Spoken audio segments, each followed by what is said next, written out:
Donc Jean-Pierre Frick, dans votre domaine, vous avez de nombreuses cuvées et vous en avez quelques-unes sans soufre. Exact, oui. Depuis une dizaine d'années, nous faisons plusieurs cuvées tous les ans, en rouge et en blanc, donc sans aucun intrant. Ça nous intéresse beaucoup parce que ça nous oblige à revoir un peu notre manière de travailler. Ça nous oblige aussi à un autre concept du vin, le vin qui est aussi un aliment. Et ce sont des vins qui ne sont pas emprisonnés dans les normes, disons, que esthétiques. Donc il faut que ce soit quand même très, très agréable à boire. Et nous, on est satisfait parce que pour nous, c'est vraiment une exploration. Ça nous oblige à réfléchir davantage, déjà au moment de la vendange, au niveau du pressurage et au niveau de l'élevage. Et ça nous fait rencontrer également des gens, malheureusement souvent des gens qui ont des problèmes de santé, mais disons ça nous ouvre sur plein de réflexions et plein de problématiques.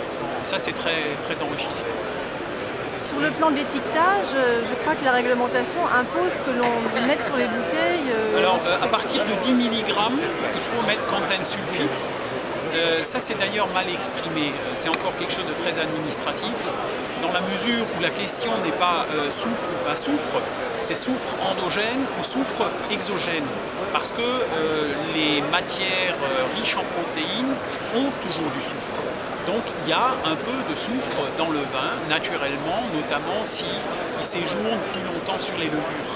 Et ce soufre-là, par exemple, n'est pas dérangeant pour des gens allergiques. Par contre, le soufre extérieur, qui est d'une toute autre nature, lui perturbe des gens fragiles à ce niveau-là. Le soufre en général, donc il est mis par les vignerons au moment de la mise en bouteille, c'est ça? Ça dépend. Il y a dans le conventionnel, il y a beaucoup de gens qui mettent du soufre sur jus de raisin, puisque eux, ils veulent des levures sélectionnées.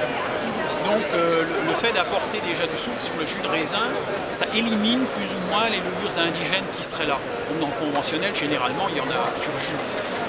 En bio, on peut attendre sans problème jusqu'au moment du sous-tirage, voire simplement à la mise en bouteille. Ça c'est chacun un peu qui fait comme il veut et en fonction de sa région, du type de vin. Ou alors, certaines cuvées à aucun stade. Est-ce que vous, donc, ça a changé le goût de vos vins? Est-ce que ces cuvées sans soufre ont un goût particulier? Ah bah ça les change, hein. Le soufre, inévitablement, permet de canaliser un peu le vin. Donc un vin qui n'a absolument aucun SO2 est un peu différent de la même appellation. Un Riesling totalement sans soufre a forcément une autre expression que celui qui a eu un peu de soufre, qui a permis de fixer à certains moments certaines caractéristiques. Donc vous continuez vos cuvées sans soufre, est-ce que vous élargissez? Alors, nous on a fait le tour de tous les cépages maintenant. On a d'abord essayé essentiellement des pinots blancs, des pinots gris, des pinots noirs. Et plus récemment des cépages aromatiques tels que le muscat et tels que le gewürztraminer, parce qu'au début on ne se sentait pas assez près, parce que l'attente par rapport aux cépages aromatiques est quand même d'arômes très, très ciselés, très, très intenses, et ça c'est quand même beaucoup plus difficile quand il n'y a aucun SO2, ça il faut le reconnaître. Mais on progresse et on trouve que c'est intéressant. Puis après, c'est une histoire de liberté.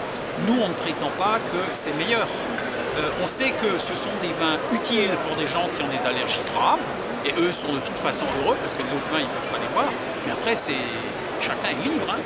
Les gens qui veulent des vins très classiques, comme ils sont habitués, bah, grand bien leur face. Je veux dire, c'est pas une vérité. Hein. Nous, c'est une piste de travail, une piste d'expérience, c'est à chacun de se situer.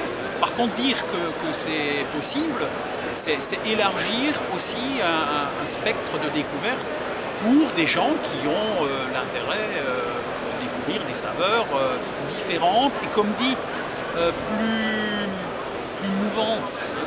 Le vin classique, c'est un peu comme du papier glacé. Sur un magazine, papier glacé, c'est très très lisse.